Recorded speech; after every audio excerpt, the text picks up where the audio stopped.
రావణ సంహారం, రామ విజయం.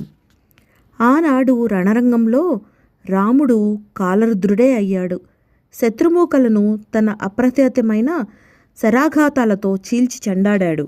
సంజీవని ప్రయోగంతో సజీవుడైన లక్ష్మణుడు నాడు శరసంధానంలో రాముడిని మరిపించాడు. రావణ సోదరుడు కుంభకర్ణుడు మహాబలశాలి, దీర్ఘకాయుడు, మాయావిద్యా నిపుణుడు. 6 మాసాలు నిద్ర, 6 మాసాలు మేలుకుని ఉండే కుంభకర్ణుడు బలవంతంగా లేపబడ్డాడు. మహాకాయంతో భీకరంగా రంకెలు వేస్తూ పెద్ద పర్వతం ఏదో కదలి వస్తున్నట్టు రణరంగానికి వచ్చాడు. పెద్ద పెట్టున వికటాట్టహాసాలు చేస్తూ తన కంటికి చీమల మాదిరి కనిపిస్తున్న వానర వీరులను నలిపి పారేశాడు. పెద్ద పెద్ద బండలను అవలీలగా ఎత్తి వానరులపై విసిరి వారి